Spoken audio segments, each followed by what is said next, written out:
بسم الله الحمد لله والصلاة والسلام على رسول الله وعلى آله وصحبه ومن والاه. رب اشرح لي صدري ويسر لي أمري واحلل عقدة من لساني يفقهوا قولي. Mes frères et sœurs, on continue toujours notre série sur le prophète sallallahu alayhi wa sallam. Notre thème aujourd'hui avec l'aide d'Allah subhanahu wa ta'ala est les miracles du prophète sallallahu alayhi wa sallam. La da'wa, l'appel de notre prophète sallallahu alayhi wa sallam n'a pas été facile. Il a subi des polythéistes plusieurs épreuves. Ils ont tout fait pour l'amener au shirk, au polythéisme. Mais le prophète sallallahu alayhi wa sallam n'était pas prêt à vendre sa religion, même si en retour il allait gagner ce monde et ce qu'il contient. D'ailleurs, plusieurs versets avaient été révélés à cette époque. Parmi ces versets, Allah subhanahu wa ta'ala dit dans Sourate Al-Kafirun, dit: ô vous les infidèles, je n'adore pas ce que vous adorez. Parce qu'ils ont essayé de négocier avec lui. Un jour, on adore ton Dieu et un jour, tu adores notre Dieu. Histoire de faire diminuer un petit peu sa dawa parce qu'elle était forte. Je n'adore pas ce que vous adorez. Et vous n'êtes pas adorateur de ce que j'adore. Je ne suis pas adorateur de ce que vous adorez. Et vous n'êtes pas adorateur de ce que j'adore. À vous votre religion et à moi ma religion. Parmi les ruses des polythéistes qui avaient pour but d'éteindre la lumière de l'islam, il y avait le fait de vouloir rendre incapable notre prophète sallallahu alayhi wa sallam. Et pour ça, ils ont demandé des miracles. C'était parmi leurs ruses. T'es vraiment un prophète, prouve-le. Montre-nous des miracles. Un jour, ils se regroupèrent autour du prophète sallallahu alayhi wa sallam et ils lui ont dit: si tu es vraiment prophète, montre-nous un miracle. Il leur dit: et quel miracle voulez-vous? Ils dirent que tu divises la lune en deux. Divise la lune en deux. Si tu fais cela, on te suit. Direct. Suite à cela, Allah subhanahu wa ta'ala lui accorda ce miracle et la lune s'est fendue. Une moitié de la lune était sur le mont Abi Qubays et l'autre moitié était sur le mont Qu'ayniqa. À la vue de ce miracle, les polythéistes de la Mecque ont crié: Mohammed nous a ensorcelés. Mohammed nous a ensorcelés. Voilà leur réflexe. Les polythéistes, ils ont comme principe: on refuse tout. On ne veut pas croire. Donc il faut bien justifier ce qu'il a fait. Eh bien c'est de la magie. Il nous a ensorcelés.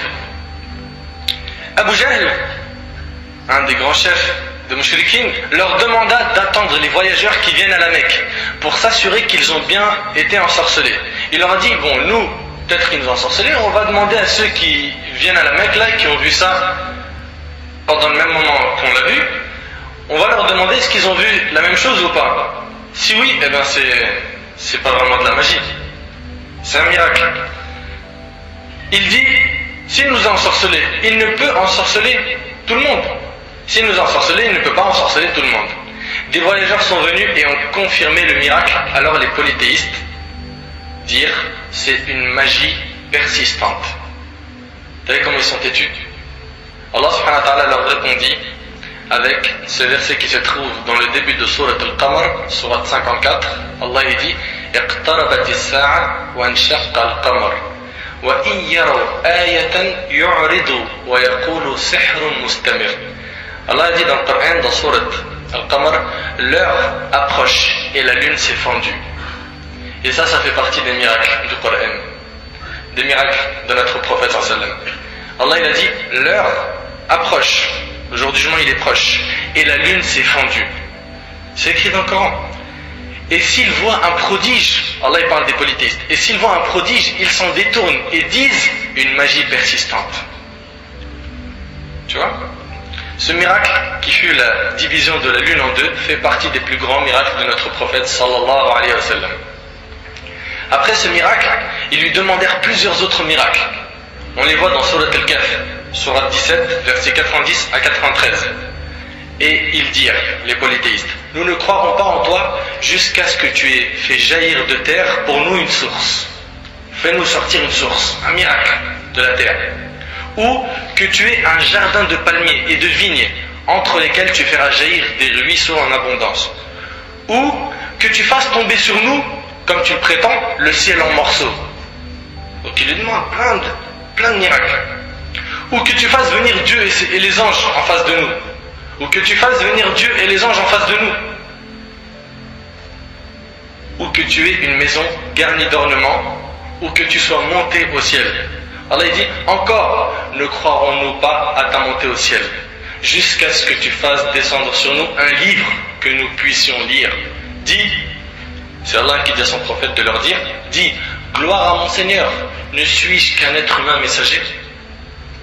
Voilà, il leur dit, je suis un être humain, moi sans Allah subhanahu wa ta'ala, je suis incapable de faire tout ça. Et il faut bien comprendre ça, mes frères et sœurs, c'est que le prophète sallallahu alayhi wa sallam, c'était un être humain. Un être humain. Il y en a, ils exagèrent un peu dans leur amour envers le prophète sallallahu alayhi wa sallam. Ils lui attribuent des choses qu'il n'a pas, comme la science de l'invisible, le pouvoir de t'exaucer un do'a, ou de te ramener un bien après sa mort. Il y en a, ils vont lui demander à lui l'aide, le soutien, alors qu'il faut la demander à qui? Allah subhanahu wa ta'ala.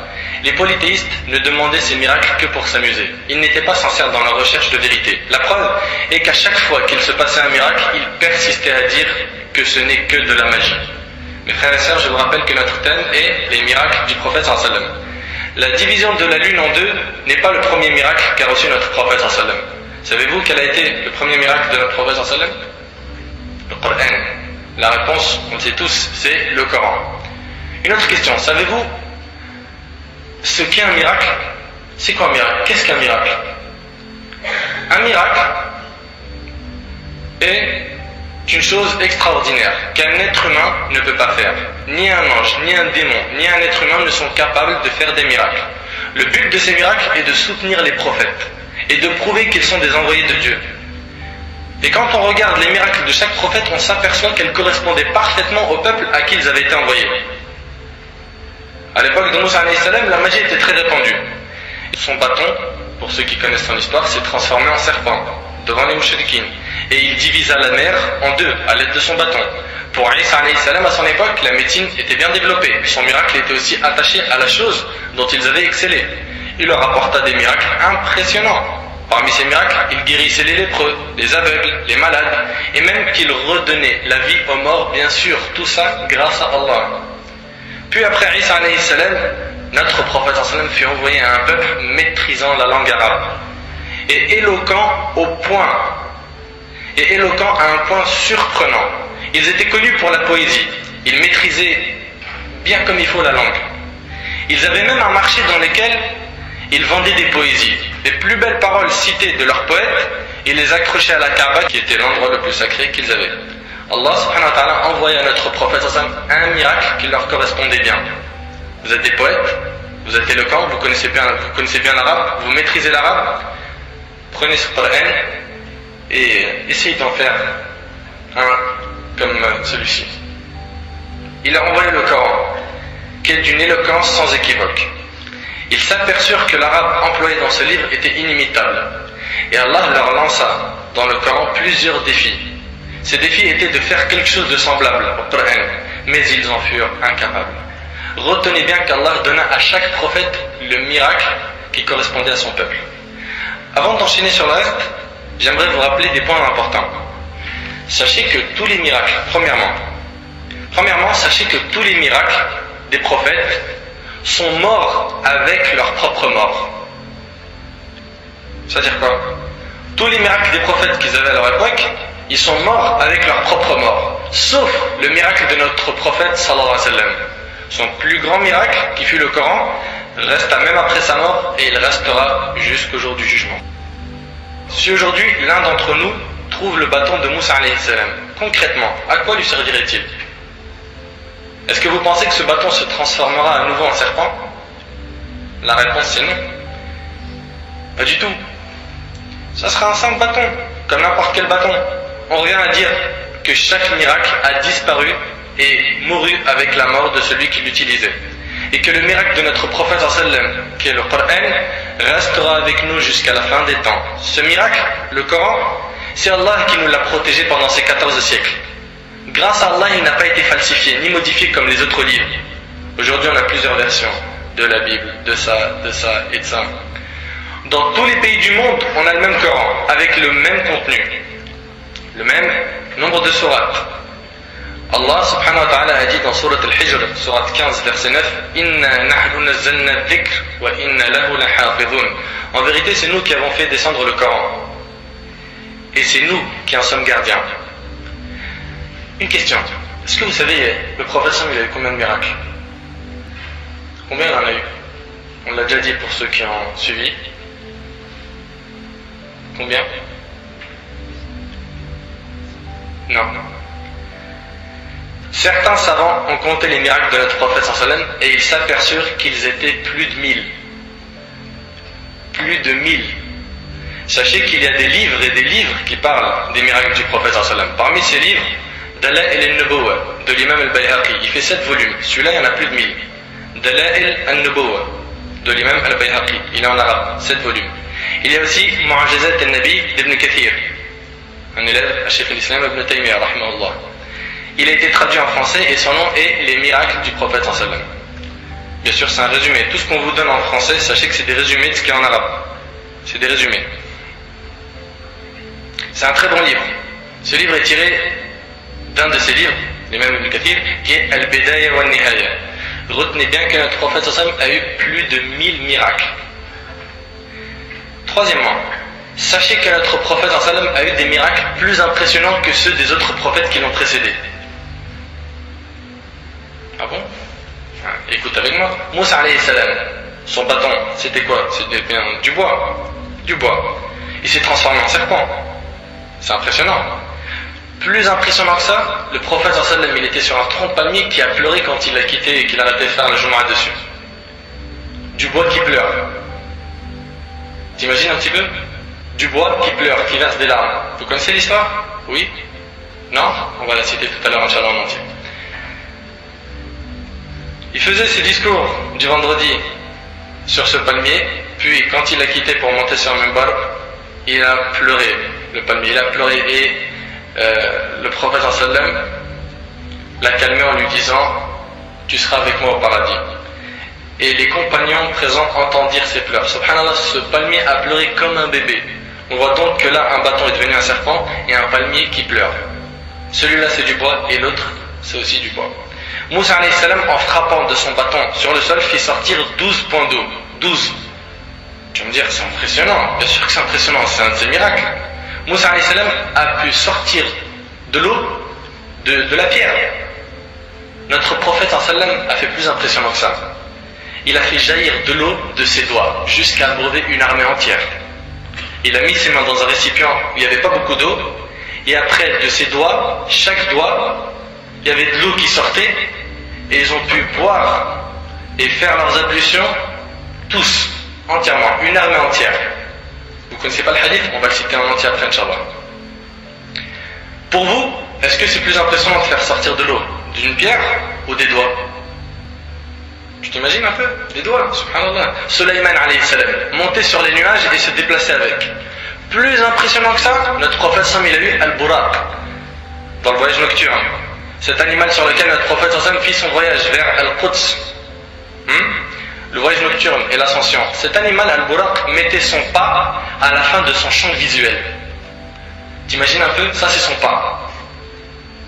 Imaginez-vous sa vitesse. Alors, lequel des deux est plus impressionnant? Chaque pas qu'il faisait, c'était des centaines de kilomètres. À l'aide de cet animal, il voyagea de la Mecque à Jérusalem en quelques secondes. Sans aucun doute, Al-Buraq était bien plus impressionnant que le nuage de Sulayman alayhi salam. Isa alayhi salam guérissait les malades. Notre prophète sallallahu alayhi wa sallam en a fait de même dans la bataille de Uhud. Qatada ibn Nu'man radiyallahu anhu avait été atteint à l'œil jusqu'au point où son œil sortit de son orbite et pendit sur sa joue. Est-ce que tu arrives à imaginer ça? T'imagines? Son œil, il sort de son orbite et il pend sur sa joue. Le prophète sallallahu alayhi wa sallam remit l'œil de Qatada à sa place et il fut plus beau et plus fort que son autre œil. Isa alayhi salam faisait revivre les morts grâce à Allah. Notre prophète sallam a connu plus impressionnant que cela. Dans la bataille de Khaybar, les juifs offrirent au prophète sallam un agneau rôti. Et comme ils savaient que le prophète sallam aimait beaucoup l'épaule du mouton, alors ils mirent une grande quantité de poison sur l'épaule qu'une femme juive lui apporta. Imaginez-vous, ils ont égorgé l'agneau, ils l'ont découpé, ils l'ont fait rôtir, méchoui, barbecue, tout ça. Et une fois posé devant le prophète sallam, l'épaule, elle a parlé au prophète sallam, elle lui a dit « Je suis empoisonné, ne me mange pas ». entre faire revivre un mort, grâce à Allah, et qu'une partie rôtie, cuisinée te parle et dit je suis empoisonné. T'imagines un petit peu? Bien sûr, c'est nouveau pour beaucoup, ce que je suis en train de dire. Et c'est dû à quoi? La perte de temps. On lit pas, on s'informe pas. Ces choses-là, normalement, tout le monde doit les connaître. Quelqu'un dit, cite-moi un miracle du prophète. Tu vas lui dire le Coran, mais t'es même pas capable d'aller jusqu'au bout. Le Coran, et après. Entre faire revivre un mort et qu'une partie morte rôtie te parle, qu'est-ce qui est plus impressionnant? Les pierres ont parlé au prophète sallallahu alayhi wa sallam. Ils l'ont salué. La nourriture a loué Allah dans sa main. Ces miracles ont été bien plus impressionnants que ceux des autres prophètes. Si on prend tous les prophètes et leurs miracles, on verra que notre prophète sallallahu alayhi wa sallam a reçu des miracles semblables aux leurs, mais en plus de cela, il reçut des miracles qu'eux n'ont pas connus. Donc après avoir cité ces 3 points, on entame notre sujet. Je rappelle vite fait ces 3 points. 1. Tous les miracles sont morts avec la mort de leur propre prophète. 2. Les miracles de notre prophète sallallahu alayhi wa sallam dépassent le millier. 3. Notre prophète sallallahu alayhi wa sallam a eu des miracles plus impressionnants que ceux des autres prophètes qui l'ont précédé. Les miracles sont donc des choses extraordinaires qu'Allah tabaraka wa ta'ala donne à ses prophètes pour les soutenir face à leur peuple. Les miracles sont donnés à 3 types de gens. Et là j'attire votre attention, concentrez-vous bien. Les miracles sont donnés à 3 types de gens. 1. Les prophètes. Et on appelle ça un miracle. D'accord? Un prophète, quand il reçoit un miracle, ça s'appelle un miracle. Tu vas me dire oui, mais c'est logique. Non mais tu vas comprendre après. 2. Les walis. C'est quoi un wali? C'est un homme pieux. C'est une personne pieuse. Un wali, écoutez très bien. Les walis, hommes pieux proches de Dieu, et eux, leurs miracles, on ne les appelle pas des miracles, on les appelle karamat. Une karama. D'accord? Une karama. Exemple. Omar, radiyallahu anhu, deuxième calife de l'islam, grand compagnon, faisait un discours sur le minbar. Et dans son discours, il dit Sariya, Sariya. Il s'adresse à une personne qui a 1000 km loin de lui. Sariya, la montagne, regarde la montagne. Et Sariya l'entendit alors qu'il y avait entre eux plus de 1000 km. Ça, on ne va pas appeler ça un miracle, mais une karama. Vous avez bien compris? Parce que c'est pas un prophète, hein, radiyallahu anhu. On appelle ça comment? Une karama. Ça, c'est une karama.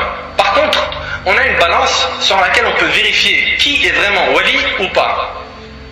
Parce qu'aujourd'hui, tu entends quoi? Wali Foulen, la tombe de Wali Foulen, la tombe de Wali Foulen, et ça tourne autour des tombes, et ça invoque des morts, et ça fait des innovations, et ça égorge pour autre qu'Allah. Tout ça, c'est du shirk. Tout ça, c'est haram. C'est illicite de faire ça. Ça fait partie des péchés qui font sortir de l'islam. C'est grave. Quand tu invoques qu'Allah, subhanahu wa ta'ala. Quand tu n'égorges que pour Allah. Quand tu demandes qu'à Allah. Ibn Abbas radiyallahu anhu, le prophète lui a dit إِذَا سَأَلْتَ فَاسْأَلِ اللَّهِ وَإِذَا اسْتَعَنْتَ فَاسْتَعِنْ بِاللَّهِ. Quand tu demande à Allah. Ne demande pas à quelqu'un d'autre. L'être humain qui est en train de demander, c'est lui qui a besoin qu'on lui fasse des doigts pour qu'il s'en sorte de ce qui lui arrive dans la tombe.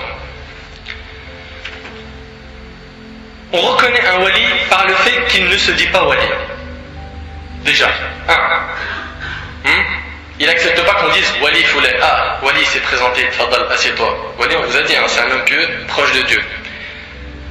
Donc, c'est qu'il n'accepte pas de s'appeler wali, car les pieux, parmi leurs signes, il y a la sincérité, la crainte d'Allah, le fait de ne pas être à l'abri du stratagème d'Allah. Omar, radiyallahu anhu, c'était quelqu'un de proche de Dieu ou pas?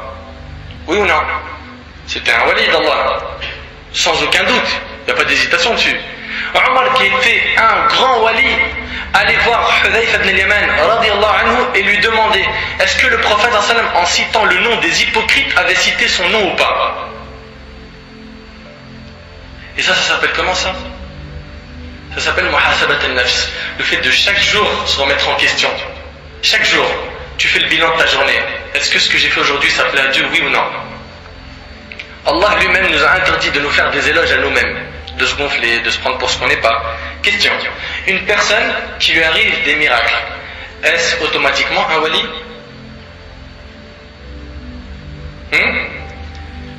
La réponse, l'imam Shafi'i, rahimahullah, nous la donne. il a dit, l'imam Shafi'i rahmallah, exposer cette personne au Coran et à la Sunna. Si cette personne se conforme au Coran et à la Sunna, dans ses œuvres, sachez que c'est un wali.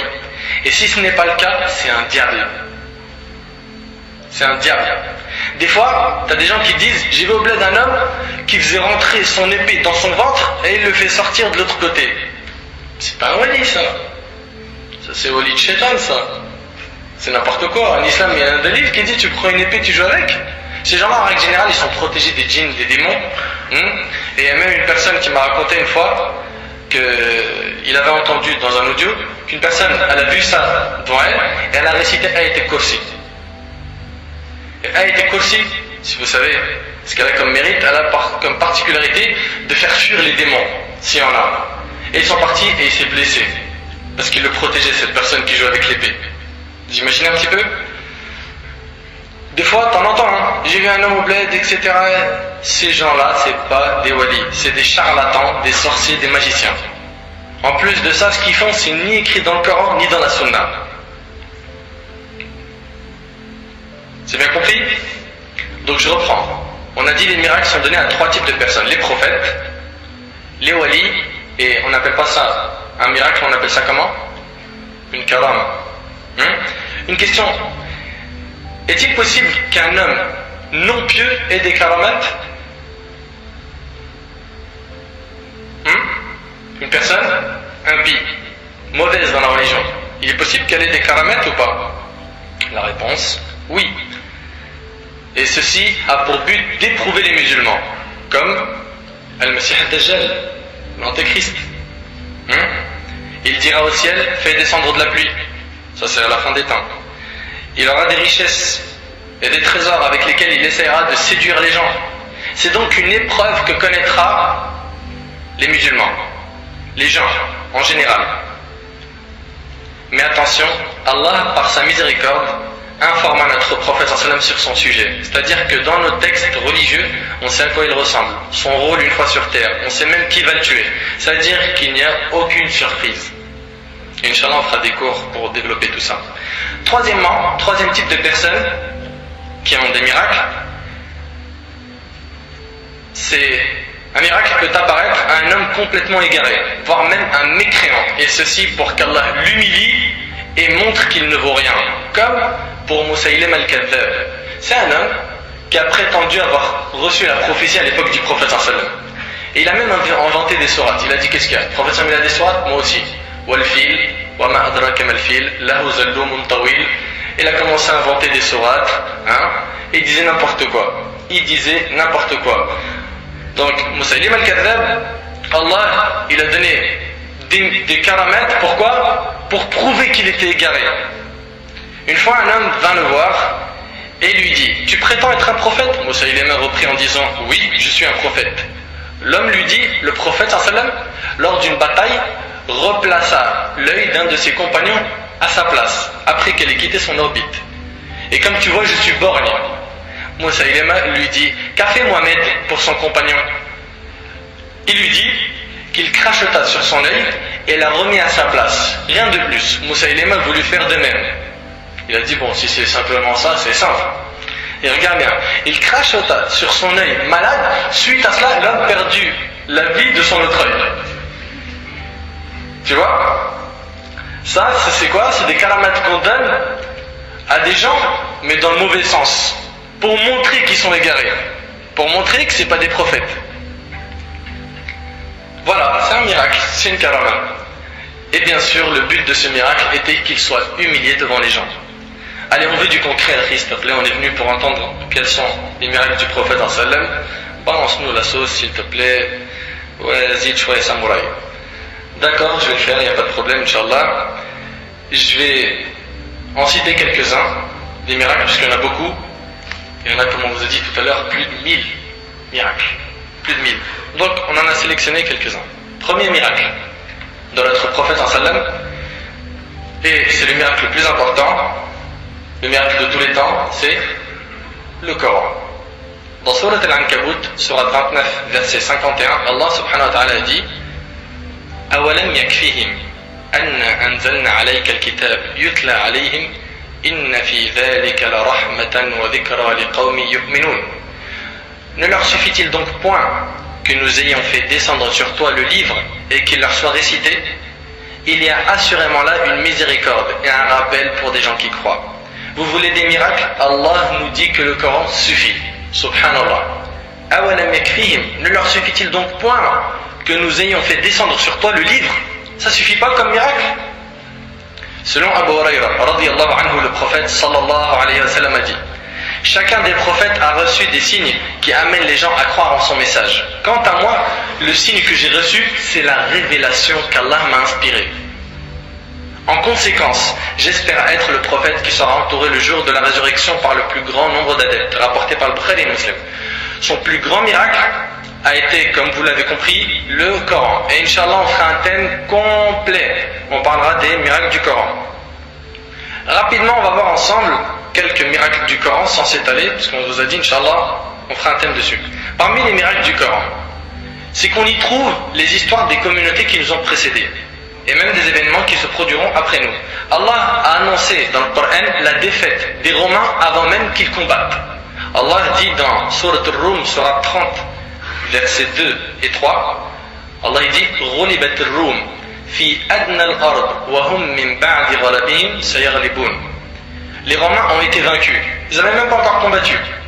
Et Allah dit: les Romains ont été vaincus dans le pays voisin. Et après leur défaite, ils seront les vainqueurs. Subhanallah, ce qu'a dit Allah dans ce verset, c'est réellement produit. Le plus grand miracle de ce Coran est son éloquence. Allah, par son éloquence, défia tous les Arabes éloquents qui vivaient à l'époque du prophète sallam. Allah, il leur a dit quoi dans le Coran? Il leur a dit dans Surat al-Tur, Surat 25, verset 34, فَلْيَأْتُوا بِحَدِيثٍ مِثْلِهِ إِنْ كَانُوا صَادِقِينَ. Eh bien, qu'ils produisent un récit pareil à lui, c'est-à-dire le Coran, s'ils sont véridiques. Vous êtes éloquent, vous vendez vos paroles dans les marchés, il y a des grands poètes parmi vous, eh bien, allez-y. Eh bien, qu'ils produisent un récit pareil à lui, le Coran, s'ils sont véridiques. Et ils en furent incapables. Allah leur a dit aussi dans Surat al-Isra, Surat 17, verset 88, قُلْ لَإِنِ اجْتَمَعَتِ الْإِنسُ وَالْجِنُّ عَلَى أَنْ يَأْتُوا بِمِثْلِ هَذَا الْقُرْآنِ لَا يَأْتُونَ بِمِثْلِهِ وَلَوْ كَانَ بَعْضُهُمْ لِبَعْضٍ ظَهِيرًا. Dit, même si les hommes et les djinns s'unissaient pour produire quelque chose de semblable à ce Coran, ils ne sauraient produire rien de semblable, même s'ils se soutenaient les uns les autres. Si toute l'humanité elle se réunit pour faire un Coran, avec les éloquents de notre communauté, les grammairiens, les gens qui maîtrisent l'arabe, ils n'arriveraient pas à en faire même une sourate. Ils en furent incapables. Allah leur a dit dans Surat al-Baqarah, Surat 2, versets 23 et 24, وَإِن كُنتُمْ فِي رَيْبٍ مِّمَّا نَزَّلْنَا عَلَى عَبْدِنَا فَأْتُوا بِصُورَةٍ مِّن مِّثْلِهِ وَادْعُوا شُهَدَاءَكُم مِّن دُونِ اللَّهِ إِن كُنتُمْ صَادِقِينَ فَإِن لَّمْ تَفْعَلُوا وَلَن تَفْعَلُوا فَاتَّقُوا النَّارَ الَّتِي وَقُودُهَا النَّاسُ وَالْحِجَارَةُ أُعِدَّتْ لِلْكَافِرِينَ. Si vous avez un doute sur ce que nous avons révélé à notre serviteur, c'est-à-dire le Coran, tâchez donc de produire une sourate semblable, une sourate, et appelez vos témoins, les idoles, que vous adorez en dehors de Dieu, si vous êtes véridique. Si vous n'y parvenez pas, et à coup sûr, vous n'y parviendrez jamais, jamais on pourra faire un Coran. On ne pourra jamais retrouver cet arabe, cette éloquence, dans un livre sacré que dans le Coran. Si vous n'y parvenez pas, et à coup sûr, vous n'y parviendrez jamais, parez-vous donc contre le feu qu'alimenteront les hommes et les pierres, lequel est réservé aux infidèles. Et ils en furent incapables. Wallahi, les miracles du Coran sont nombreux et impressionnants. Je vous invite à acheter des livres sur les miracles du Coran et de lire, de vous informer. L'évolution de l'embryon, le rôle des montagnes, l'emplacement du soleil et de la lune, les orbites, l'univers en rotation, le rôle du ciel, les mers, les vagues, etc., etc., etc. Je vous ai dit, on ne va pas s'étaler dessus, Inch'Allah, on fera un thème complet dessus. Je vous recommande fortement de lire les miracles du Coran, vous allez être éblouis. Deuxième miracle de notre prophète sallallahu alayhi wa sallam, l'ascension et le voyage nocturne, Al-Isra wal-Mi'raj. Ça fait partie aussi de ses plus grands miracles. Ce voyage fut un privilège qu'aucun prophète ne connut. Dans ce voyage, pour ceux qui connaissent ce voyage-là, le prophète sallallahu alayhi wa sallam dirigea la prière en tant qu'imam avec tous les prophètes derrière lui. Tout ça à Jérusalem. Il atteignit dans ce voyage le 7e ciel et il dépassa le lotus de la limite, Sidrat al-Muntaha. Alhamdulillah que cette histoire a été citée dans le Coran, car beaucoup de gens fatigués dans leur tête disent qu'ils ne prennent pas de la sunna que du Coran, alors que ce hadith-là, sur l'Isra al-Mi'raj, il est dans Sahih al-Bukhari selon Anas radiyallahu anhu. Il y a des personnes qui disent que ce voyage ne s'est fait qu'avec l'âme, pas avec le corps. Le prophète sallam, il était allongé sur son lit, et après, son âme, elle a voyagé, elle est partie à Jérusalem, il a dirigé la prière avec son âme, il est monté au-dessus des 7 cieux, il lui a été prescrit les prières, il est revenu. Mais si c'était avec son âme, c'est pas vraiment impressionnant, c'est pas un miracle, c'est un rêve. Quelqu'un dit, j'ai rêvé que j'ai mangé des grenouilles à Hong Kong hier. Pourquoi tu ne croirais pas? Normal, c'est pas un truc impressionnant, c'est un rêve. C'est vrai ou pas? C'est un rêve, après tout, c'est un rêve. Il y a des personnes qui disent que ce voyage ne s'est fait qu'avec l'âme. Cette parole est fausse. Le voyage s'est fait avec l'âme et le corps. Vous savez, si cela aurait été qu'avec l'âme, Abu Jahl ne lui aurait pas reproché ce miracle. Si c'était un rêve, rien de miraculeux, il n'y a rien à reprocher. Mais le fait que les kuffars ne l'ont pas cru prouve bien que c'était avec le corps et l'âme en même temps. Allah en a même fait le nom d'une sourate qu'il appela Surat al-Isra, le voyage nocturne. C'est la sourate 17. Allah a dit dans Surat al-Isra, sourate 17, premier verset, Subhana alladhi asra bi'abdihi laylan min al-masjid al-haram ila al-masjid al-aqsa alladhi barakna hawla linuriyahu min ayatina innahu huwa as-sami' al-basir. Gloire et pureté à celui qui de nuit fit voyager son serviteur, qui est Muhammad. Il n'a pas dit l'âme de son serviteur, il a dit son serviteur. De la mosquée Al-Haram, c'est-à-dire la Kaaba, à la mosquée Al-Aqsa, dont nous avons béni l'alentour, afin de lui faire voir certaines de nos merveilles. C'est lui vraiment qui est l'audient, le clairvoyant. Certains disent, bon, pour ce qui est du voyage nocturne, on y croit. Mais l'ascension, le fait de monter dans le ciel, on n'y croit pas. En plus, il n'y a pas de preuve. C'est ni dans le Coran, ni dans la Sunna. Faux. C'est dans le Coran et dans la Sunna. Allah dit dans Surat Al-Najm, Surat 53, versets 13 à 18, Allah a dit وَلَقَدْ رَآهُ نَزْلَةً أُخْرَى عِنْدَ سِدْرَةِ الْمُنْتَهَى عند سدرة المنتهى عندها جنة المأوى إذ يغشى السدرة ما يغشى ما زاغ البصر وما طغى لقد رأى من آيات ربه الكبرى. Il l'a pourtant vu lors d'une autre descente près de Sidrat al-Muntaha, le lotus de la limite, et ça c'est au-dessus du 7e ciel. Près d'elle se trouve le jardin de Ma'wa, 7e ciel. Au moment où le lotus était couvert de ce qui le couvrait, la vue n'a nullement dévié ni outrepassé la mesure. C'est-à-dire qu'il a bien vu ce qu'il avait au-dessus des 7 cieux. Et qu'il a fait ce voyage sur le dos de Jibril alayhi salam. Le hadith il est long, Inch'Allah, on pourra en parler un autre jour. Il a bien vu certaines des grandes merveilles de son Seigneur. Donc, deuxième miracle, c'est ce voyage-là. Imaginez-vous un petit peu, le prophète sallam. À l'époque, on voyageait de la Mecque à Jérusalem pendant des mois et des mois sur des chameaux. En une nuit, il va diriger une prière à Jérusalem. De la Mecque, il se retrouve là-bas. Il dirige une prière. Il monte au-dessus des 7 cieux. Bien sûr, dans chaque ciel, il a rencontré un prophète. Et il a eu un dialogue avec eux. Au-dessus des 7 cieux, Allah lui prescrit ses 50 prières, qui à la fin sont réduites à 5, avec le nombre de récompenses de 50. Il retourne. Subhanallah, la même nuit, à la Mecque, son lit est encore chaud. Et il leur raconte ça. Ils n'ont pas cru. Ils n'ont pas cru. Et il a voyagé sur cet animal qu'on a dit qui était Al-Buraq. C'est un animal très rapide. Et ça a été aussi un miracle qu'a eu tous les prophètes. Al-Buraq, tous les prophètes l'ont eu. Et dans le hadith de Anas dans Sahih al-Bukhari, c'est cité. Donc, je reviens à dire qu'ils n'ont pas cru. C'est logique. Parce que voilà, de la Mecque à Jérusalem, tu me dis en une nuit t'es parti, t'es revenu et on t'a imposé des prières, c'est dur à croire. Et ils lui ont dit, décris-nous alors comment était la mosquée de Quds. Et Allah subhanahu wa ta'ala lui a fait déplacer la mosquée devant ses yeux et il l'a décrit pièce par pièce, porte par porte, fenêtre par fenêtre, jusqu'à ce qu'à la fin, ils ont refusé, comme c'était leur habitude. T'imagines un petit peu? Troisième miracle de notre prophète sallam, la vision de certaines choses invisibles. Pendant qu'il était à Médine, attention bien sûr, tout ça c'est grâce à Allah. Pendant qu'il était à Médine et que les compagnons étaient à Mu'ta, en train de combattre, le prophète sallam décrivait à ses compagnons, il est à Médine, et eux ils sont à Mu'ta en train de combattre les compagnons. Il décrivait à ses compagnons exactement ce qu'il se passait à l'instant même à Mu'ta. T'imagines? Il leur dit voilà, un tel a été tué, puis après un tel a été tué, puis un tel. Au même moment, il n'y avait pas de satellite, ni de télé, ni radio, mais le prophète sallam avait avec lui le soutien d'Allah tabaraka wa ta'ala.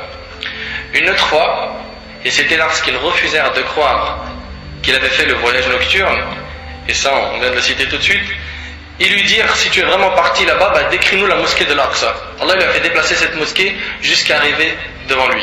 Et il décrivait la mosquée, et le hadith il est rapporté par Bukhari et Muslim selon Jabir radiyallahu anhu. Quatrième miracle du prophète sallam, c'est ce palmier qu'on a cité tout à l'heure qui a pleuré lorsque le prophète sallam l'a quitté lors de ses prêches. Le prophète sallam avait pour habitude de s'appuyer sur un tronc de palmier pendant qu'il faisait le sermon du vendredi à la mosquée de Médine. Un jour on lui proposa de lui construire un mimbar, une chaire, où il se tiendrait pour faire le sermon, de 3 marches. Le prophète sallam accepta. Quand la chaire fut installée et que le vendredi vint, le prophète sallam monta sur la chaire et c'est alors que le tronc de palmier émit un gémissement de douleur pour sa séparation du prophète sallam. Subhanallah. Le prophète sallam accourut vers lui et passa la main sur le tronc, qui se calma. Ce miracle a été véhiculé par un grand nombre de témoins. Plein de compagnons ont vu ce miracle. Parmi eux, Ubay ibn Ka'b, Jabir ibn Abdullah, Anas ibn Malik, Abdullah ibn Omar ibn al-Khattab, radiyallahu anhu al-jami', Abdullah ibn Abbas, Sahl ibn Sa'ad, Abu Sa'id al-Khudri, Buraïda, Salama. Plein de compagnons ont vu ça devant eux. D'après An-Nasa'i, dans son livre Sunan al-Kubra, d'après Sahl ibn Sa'ad, les gens se mirent à pleurer quand ils entendirent le tronc gémir jusqu'à ce que le prophète sallam le consolait en passant sa main dessus. Le prophète dit par celui qui possède mon âme, si je ne l'avais pas consolé, il aurait continué à pleurer ainsi jusqu'au jour du jugement. T'imagines? Du bois qui pleure pour le prophète sallam parce qu'il l'a aimé. Al-Hassan al-Basri, rahimahullah, un parmi nos pieux prédécesseurs, quand il citait ce hadith, il pleurait en disant cela est un palmier qui a montré son amour et ses sentiments au prophète sallam. Éprouvons-nous les mêmes sentiments que lui? Est-ce qu'on aime le prophète sallam comme ce bout de bois a aimé le prophète sallam? Cinquième miracle, c'est les animaux qui ont parlé au prophète sallam. Il y a un chameau qui s'est plaint au prophète sallam et bien sûr, quand on vous ramène ces paroles, on ne vous les invente pas, elles sont toutes authentiques. Le hadith il est rapporté par l'imam Ahmed. L'imam Ahmed rapporte qu'Abdullah ibn Ja'far a dit un jour l'envoyé d'Allah sallam me fit monter en croupe et me tint des propos que je ne devais divulguer à personne. Quand l'envoyé d'Allah allait faire ses besoins, il se dissimulait derrière un monticule ou dans une palmeraie. Le prophète, quand il allait faire ses besoins, vous savez, à l'époque, il n'y avait pas les toilettes d'aujourd'hui, tu peux rentrer n'importe où pour faire tes besoins. Il se cachait, il s'éloignait tellement que les gens ne le voyaient plus. Il était pudique. Et aujourd'hui, excusez-moi du terme, on a des gens, on dirait des animaux. Ou peut-être c'est des animaux. Il a envie de faire ses besoins dans la rue, normal, il est où le souci? Hein? Ça c'est triste. Le musulman, il n'a pas ce comportement. Tu dois trouver un endroit pour faire tes besoins. En aucun cas, tu urines dans la rue. Sauf qu'à extrême et loin du regard des gens. T'es en voyage ou... C'est grave quand même. Le prophète, il se cachait. Un jour, il entra dans une palmeraie appartenant à un auxiliaire, un Médinois, habitant de Médine, quand soudain un chameau vint à lui en blaquerant et en pleurant. Le chameau il vient pleurer devant le prophète sallam. Le hadith il est rapporté par Ahmed, il est authentique. Et tout ce qu'on vous dit, Inch'Allah, vous pouvez le vérifier sans aucun problème. L'envoyé d'Allah lui flatta la bosse et l'encolure et le chameau se calma. Qui est le propriétaire de ce chameau? Demanda le prophète sallam. Un jeune médinois dit ce chameau m'appartient, ô envoyé d'Allah. Ne crains-tu pas Allah dans ton comportement avec cet animal qu'Allah a mis en ta possession? Lui demanda le prophète sallam. Il s'est plaint à moi en me disant que tu l'affamais et que tu l'épuisais. Subhanallah, le chameau il s'est plaint au prophète sallam. Il va voir le prophète, il pleuure et il a parlé au prophète sallam en lui disant il me donne pas à manger et il m'épuise.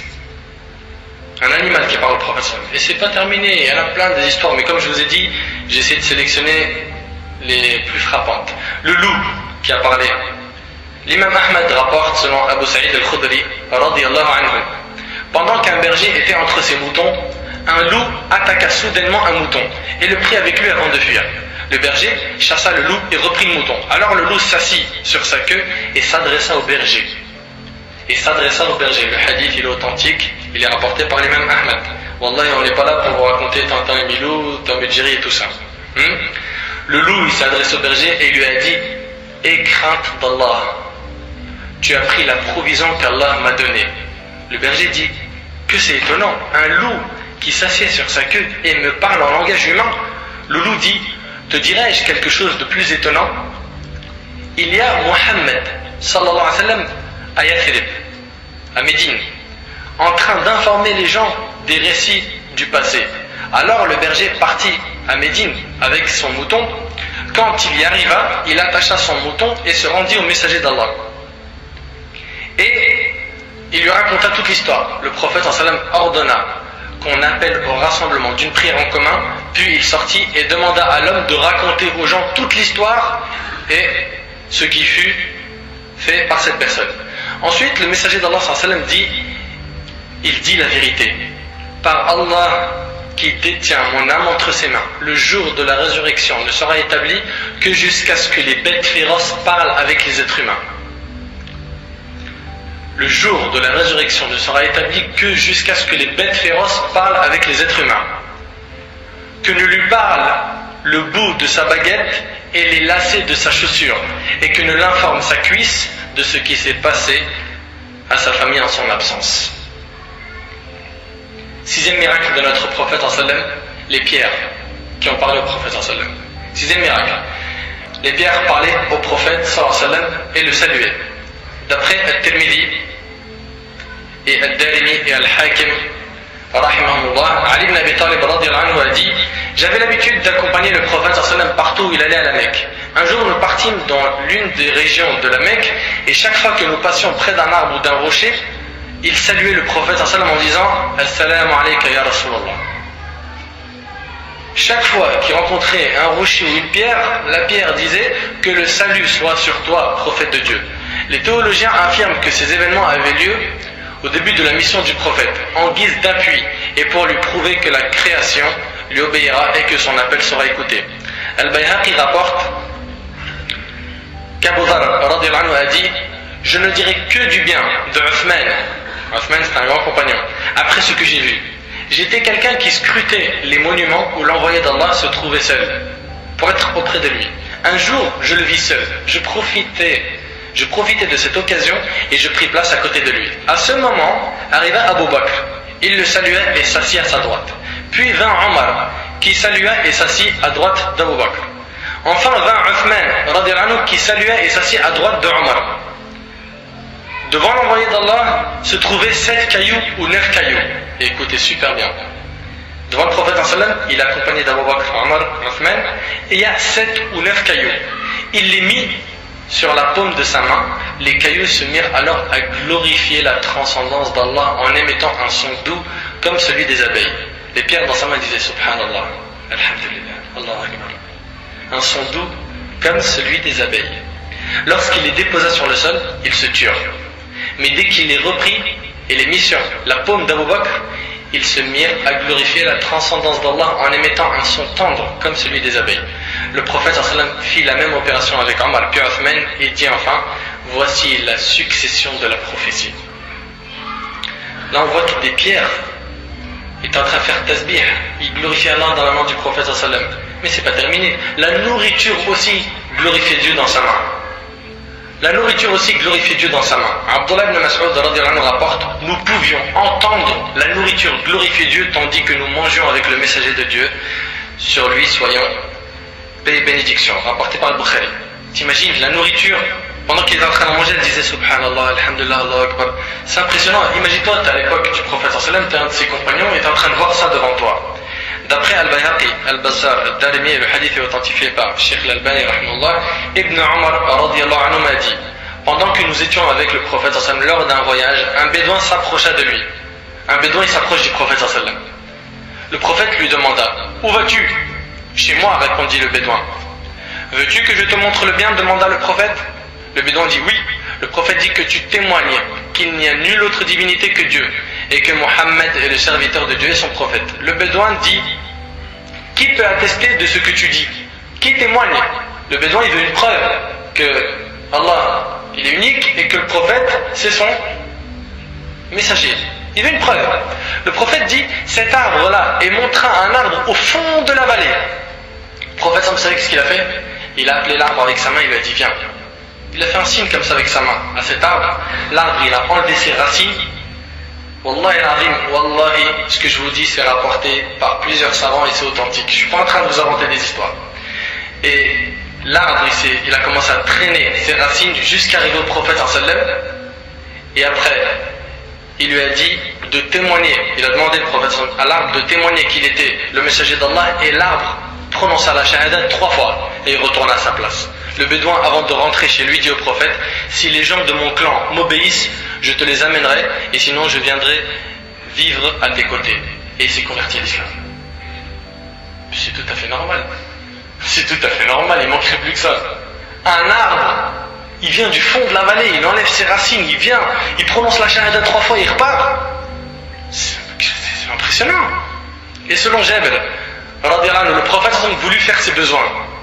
Et il ne savait pas comment faire pour se mettre à l'abri du regard des gens. Il appela 2 arbres qui étaient loin l'un de l'autre, afin de le cacher pendant le moment où il allait faire ses besoins. Ils sont venus, ils l'ont caché et ils sont repartis à leur place. Le hadith, il est rapporté par Muslim. C'est que des hadiths authentiques et vérifiés. Que authentiques et vérifiés. C'est impressionnant quand même, hein, de voir tout ça. C'est nouveau pour certains. 7e miracle, la multiplication de la nourriture.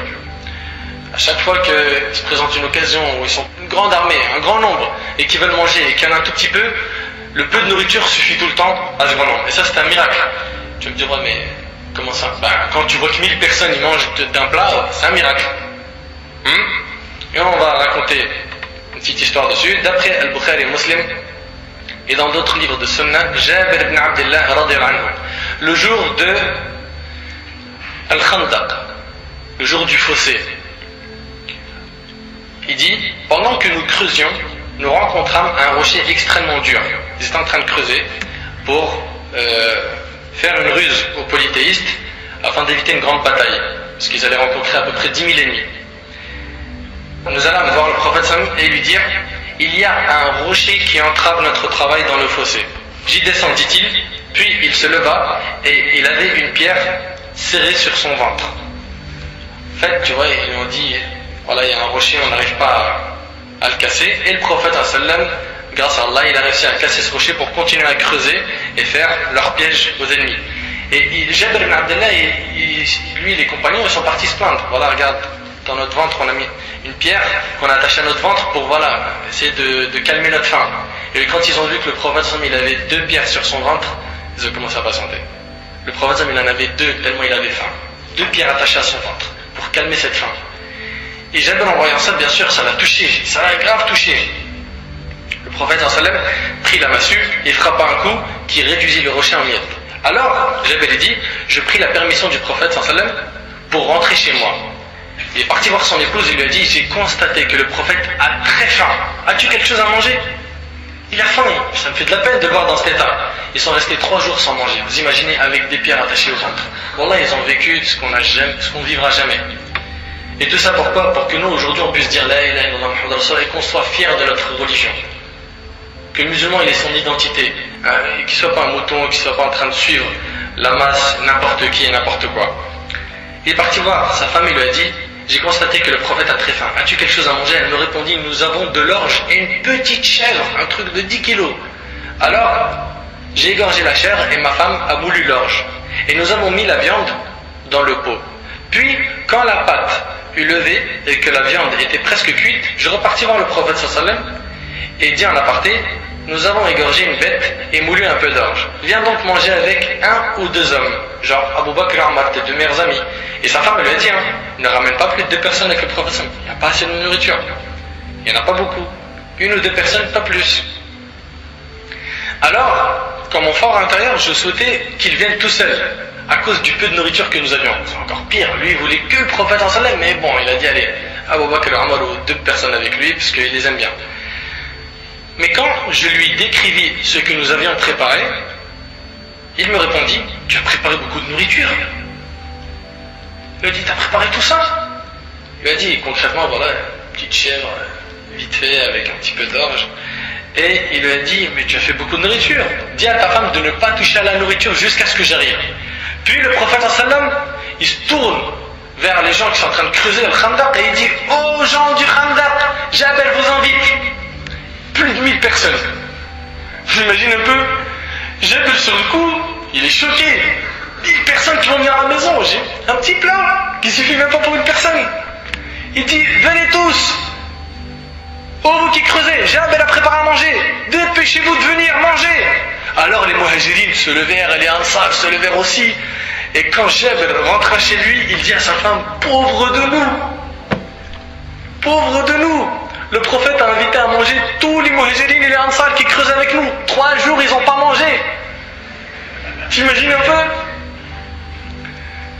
Elle lui demanda, le prophète t'a-t-il préalablement demandé ce que nous avons préparé?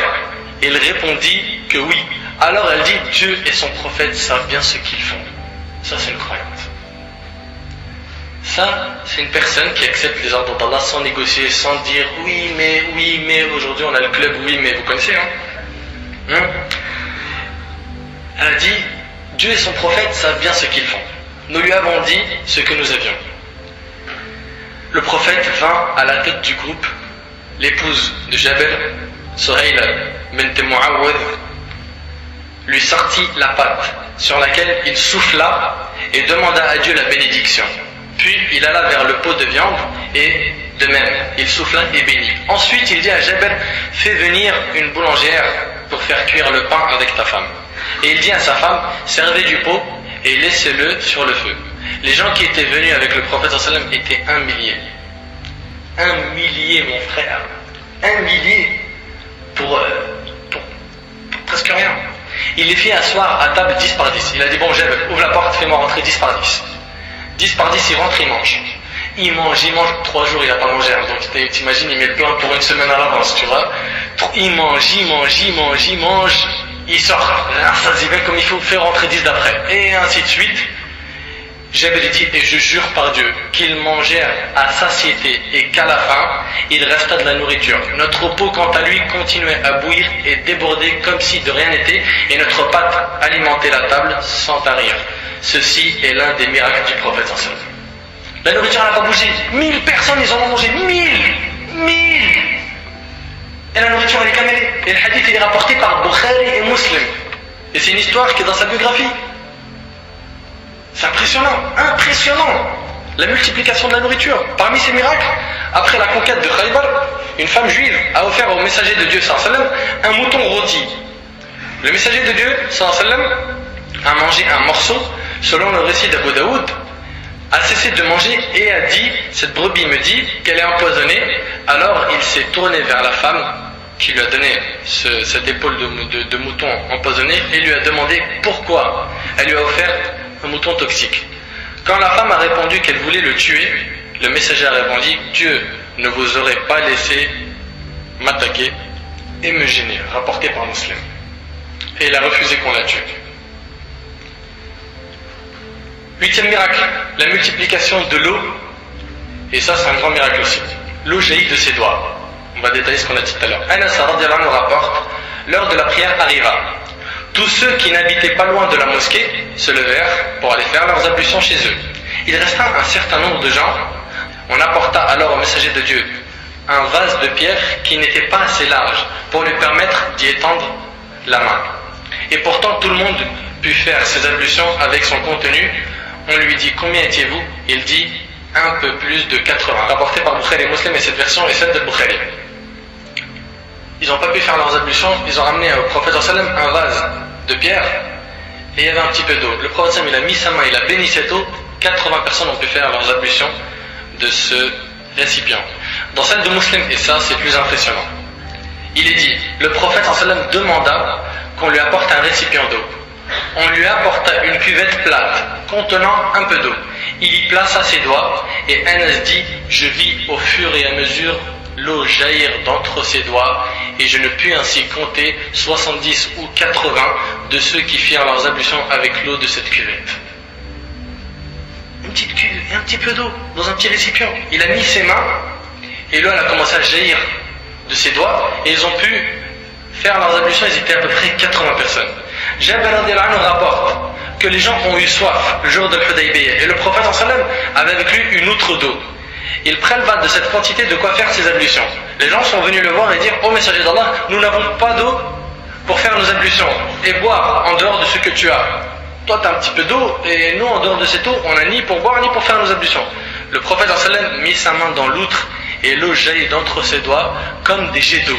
Subhanallah, comme des jets d'eau. Jabir dit: nous avons tous bu et fait nos ablutions. Il a été demandé à Jabir: combien étiez-vous? Il dit: même si nous étions 100 000 ça nous aurait suffi, mais nous n'étions que 1500, rapporté par le Bukhari. 1500, ils ont pu boire et faire leurs ablutions de l'eau qui a jailli des doigts du prophète sallam. Et il a dit: si on était 100 000, l'eau nous aurait suffi. Le hadith il est rapporté par le Bukhari. 9e miracle, la guérison des malades. Et ce sans médicaments, juste avec son dua, son invocation et sa salive. D'après Ibn Sa'd, le prophète sallam a dit le jour de Khaybar: demain je remettrai cet étendard à un homme par qui Allah fera une bonne ouverture, c'est-à-dire une réussite. Un homme qui aime Allah et son messager et qu'Allah et son prophète aiment. Au petit matin, tout le monde se rabattit sur le prophète sallam, chacun espérant recevoir l'étendard. Il a dit: demain je vais donner cet étendard à un homme qu'Allah aime et que son prophète aime et que lui il aime Allah et son prophète.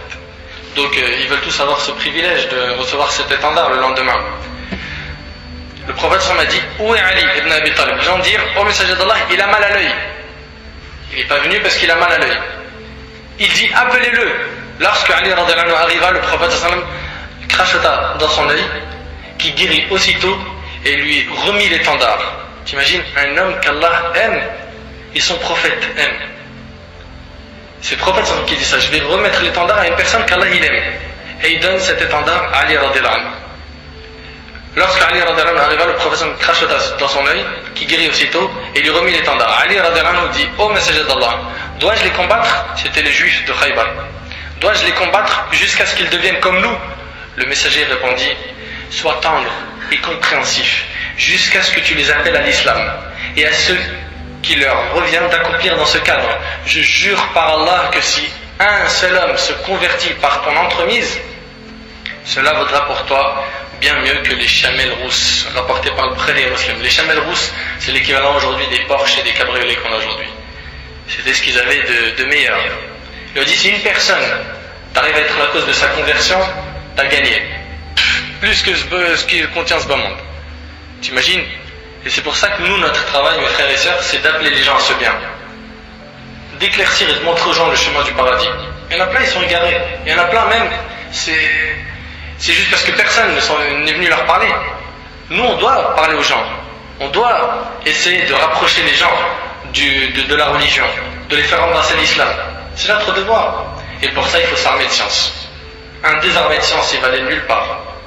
Au contraire, il est possible qu'il s'égare, voire même, il devient un apostat. Il renie sa religion. Pareil dans la bataille de Uhud. Pendant la bataille de Uhud, Qatada ibn Nu'man était parmi les combattants musulmans. Pendant la bataille, il reçut un coup qui exorbita l'un de ses yeux. Il le prit dans sa main. T'imagines, son œil, il tombe jusqu'à sa joue. Il le prit dans sa main et trouva le prophète sallam: ô prophète de Dieu, prie pour que Dieu me restitue mon œil. Le prophète sallam lui dit: si tu le veux, je peux demander à Dieu de te restituer ton œil, et si tu le veux, je peux aussi lui demander de t'admettre au paradis. Alors il répondit: prie donc pour qu'il me restitue mon œil et m'admettre au paradis. Sur ce, le prophète prit son œil, l'humecta de sa noble salive et la remet à sa place. Qatada retrouva sa vue et il a dit que son œil était plus beau et plus fort que l'autre œil, rapporté par le Bayhaqi. 10e miracle, l'exaucement des invocations dans l'immédiat. Le prophète, il lève les mains pour demander à Allah, dans l'immédiat c'est exaucé. Al-Bukhari, rahimahullah, rapporte cette version de Anas radhiyallahu anhu. Un vendredi, pendant que le prophète il est en train de faire sa khutbah, un homme il entre à la mosquée par la porte, faisant face à la chair, s'arrêta devant le prophète et lui dit: envoyé d'Allah, le bétail a péri et les chemins ne sont plus fréquentés, implore Allah de nous sauver. Ça veut dire quoi? Ça veut dire qu'il nous manque de l'eau, nos animaux ils n'arrivent plus à boire. Demande à Allah qu'il nous sauve.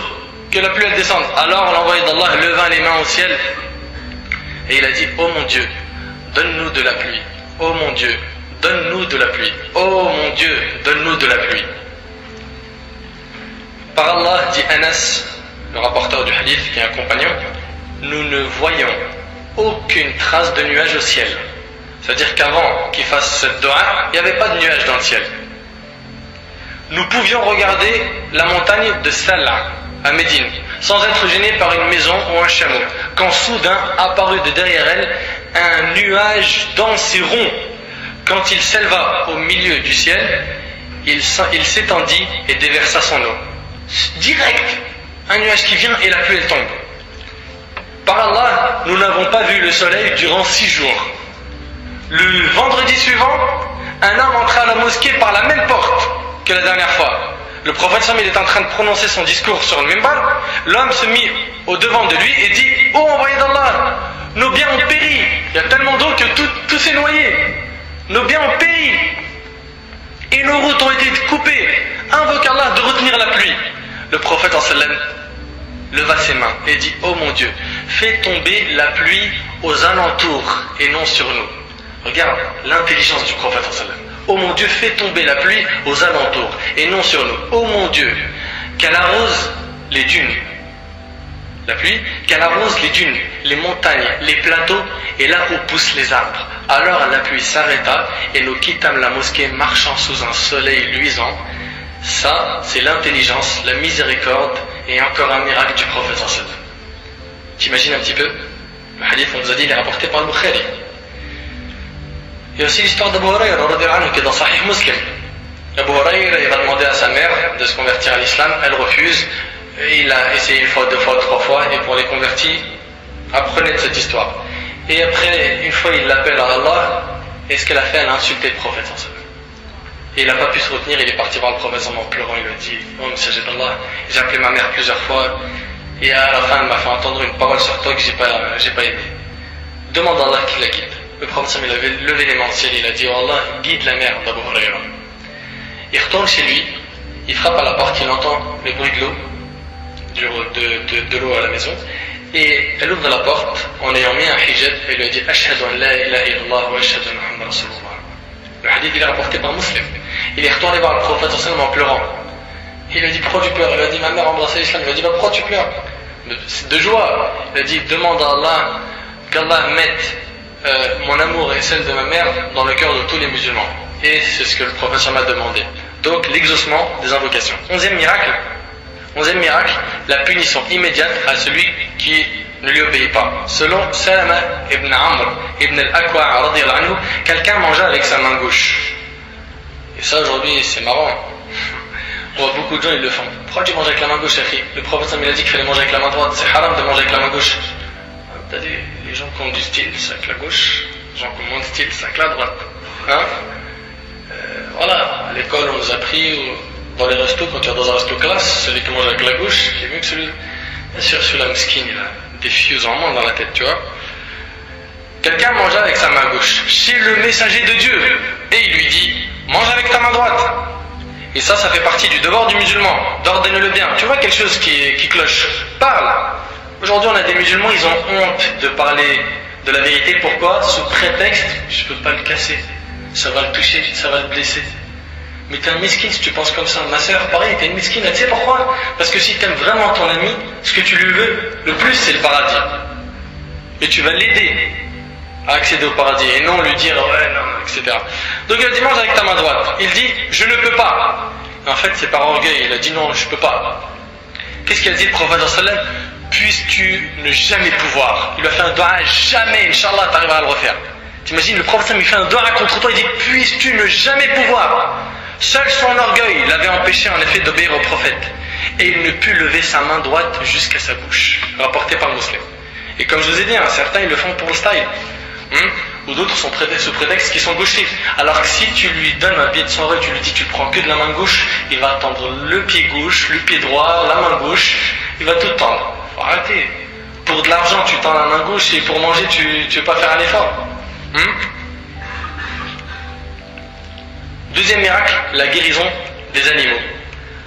Quand ils furent débarrassés de leurs poursuivants, le prophète sallam et Abu Bakr retrouvèrent leur guide, Abdullah ibn Urayqat, et le berger d'Abu Bakr, Amr ibn Fuhayra, qui était Amr ibn Fuhayra, et ils continuèrent leur route.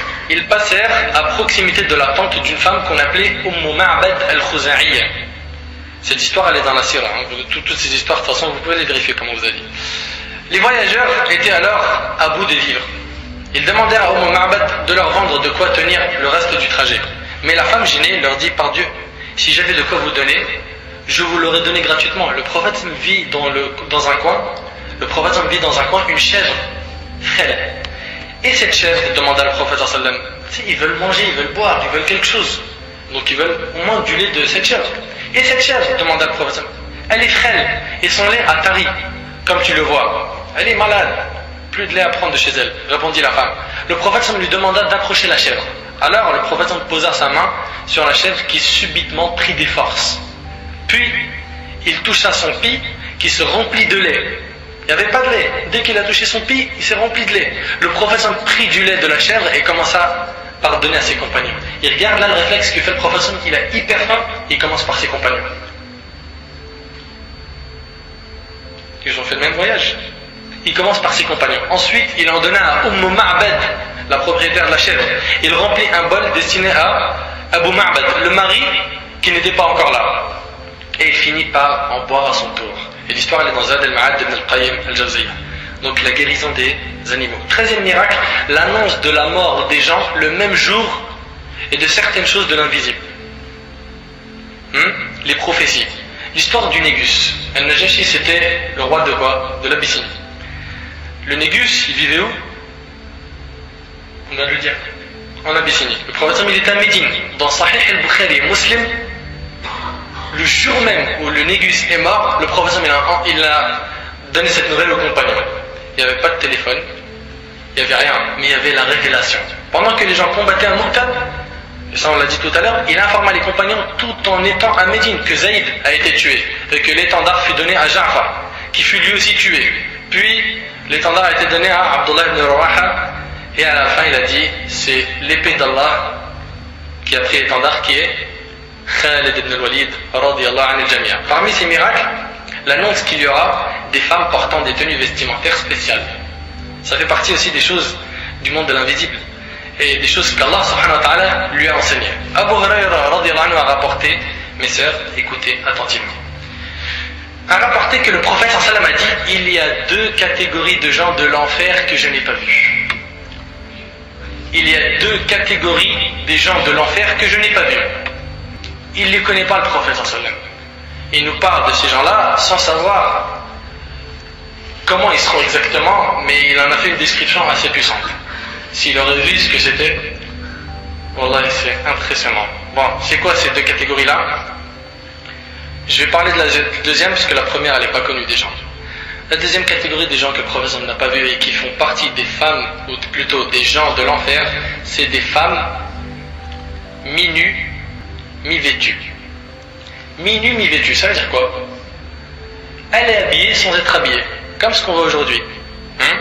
J'ai même pas envie de citer avec ma bouche ce qu'elles mettent. Et ça peut être une sœur. Elle peut avoir le hijab. Mais un hijab qui a besoin de 1000 hijabs. Un hijab qui a besoin de 1000 hijabs. Wallahi, uqsimu billah, des fois tu vois une fille, elle est voilée, mais la tenue vestimentaire qui va avec, tu dis non mais... Elle a compris que le hijab c'était un bout de tissu sur la tête, c'est tout. C'est ça qu'elle a compris. Hijab taïwanais. C'est quoi le hijab taïwanais? C'est comme ça là, tu vois, un enroule autour de sa tête, on voit ses oreilles, boucle d'oreille qui tombe, 4 tonnes de peinture, pas du maquillage, ça elle a dépassé le stade du maquillage, de la peinture, du rouge, du blanc, des autoroutes dans son visage, je sais pas quoi, tout est serré, tout est parfumé. C'est un hijab ça ma soeur? C'est comme ça que ta mère Aïcha Khadija radiyallahu anha elle s'habillait? C'est comme ça? C'est ça le hijab de l'islam? C'est ça la pudeur de la femme en islam? Non. Et il dit des femmes mi-nues, mi-vêtues. Elle est habillée super serrée, on dirait qu'elle n'est pas habillée. C'est ça, mi-nue, mi-vêtue. Inclinée et inclinante. Inclinée, c'est-à-dire elle a une démarche provocatrice. Elle cherche à faire tomber les mecs comme des mouches. Hein? Regarde, il nous parle de ça, il dit ça fait partie des catégories de gens de l'enfer que j'ai pas vues. Des femmes mi-nues, mi-vêtues. Inclinées, une démarche provocatrice, et inclinante, c'est qu'elle fait pencher les hommes vers elle, dont la tête rappelle une bosse de chameau penchée, avec leur nouvelle coupe là, je sais pas ce qu'ils nous mettent sur leur tête là. Hein? Elles n'entreront pas au paradis et ne sentiront pas son odeur. On sent son odeur à une distance de temps et de temps, rapportée par Muslim Ahmed et d'autres. Mon frère, toi qui m'entends, le père de famille qui m'entend, tu es responsable de tes enfants. Tu es responsable de tes filles. Mon frère qui m'entend, qui est marié ou qui a une sœur et qui s'habille de cette manière, crains Allah. Tu auras des comptes à rendre à Allah. Ma sœur qui m'entend, fais attention. On ne veut pas que tu fasses partie des catégories des femmes de l'enfer. Pourquoi? Parce que tu vas attirer les gars. Attire plutôt la satisfaction d'Allah, tu seras gagnante. Et en l'attirant, Allah te donnera un mari que tu mérites. Il n'y a pas des maris flingués comme on en voit des fois. Donc ma sœur, fais très attention. Et sache que le prophète sallallahu alayhi wa sallam a dit, selon Abu Sa'id al-Khudri radiyallahu anhu, et le hadith il est rapporté par Muslim, vous suivrez les voies de ceux qui vous ont précédés, empan par empan et coudé par coudé. Vous suivrez les voies, les chemins de ceux qui vous ont précédés, empan par empan et coudé par coudé. Même s'ils entraient dans le trou d'un lézard, alors que son trou est très petit, vous les auriez suivis. On lui demanda, ô envoyé de Dieu, sont-ils les juifs et les chrétiens? Il répondit, de qui s'agit-il donc d'autres? Rapporté par Muslim. Hein? Des fois aujourd'hui, le jeune pour se mettre à la page, c'est à la page pour lui, hein? Il va te mettre un pull et écrire des trucs en anglais, des fois c'est des insultes. Hein? Il sait même pas ce qu'il porte. Wallah, parce que c'est la mode. Parce qu'il suit les gens qui nous ont précédés, empan par empan, coudé par coudé, même s'ils entraient dans le trou d'un lézard, il les suit. Aujourd'hui, celui qui n'a pas une boucle d'oreille, aimant minimum, c'est un bouffon. Aimant, pas cramé, tu l'enlèves, tu rentres à la maison, personne t'a vu. On ne t'a pas demandé de percer l'oreille. Aujourd'hui, celui qui baisse pas son jean pour qu'on voit l'étiquette de son caleçon derrière, il montre pas la marque. Hugo Boss, Calvin, tout ça. Faut mettre en valeur des choses. Ceux-là, c'est des messakines. C'est des oufs. C'est vrai ou c'est pas vrai? Non, vous n'êtes pas d'accord avec moi? Personne lève la main. Subhanallah. Il y en a un là-bas, mashallah, deux. Avec les petits en plus. Non mais, c'est vrai, aujourd'hui, il faut quand même réfléchir un peu. Les filles, si elles en sont arrivées là aujourd'hui, c'est parce qu'elles n'ont pas d'exemple concret du suivi de la sunna du prophète sallallahu alayhi wa sallam autour d'elles, dans les sœurs qu'elles fréquentent ou qu'elles connaissent. Fréquentez mes sœurs, des femmes, des sœurs qui ont la foi, qui sont fortes. Vous faiblirez pas. Vous ferez que d'avancer. Pareil pour les frères. Les frères aujourd'hui qui se retrouvent à faire des bêtises à droite et à gauche. C'est pourquoi? C'est parce qu'en fait ils ont laissé leur cerveau aux gens pour qu'ils les manipulent. Non, ma sœur, réveille-toi. La mode, tout ça là, non. C'est pas ce que toi tu dois rechercher. C'est pas ton objectif, c'est pas ton but dans la vie. Ton but il est plus noble que ça. Ton but c'est d'adorer Allah subhanahu wa ta'ala, de le rencontrer sans péché, de suivre la sunna du prophète sallallahu alayhi wa sallam. C'est dans ça qu'est ta fierté, c'est dans ça qu'est la réussite.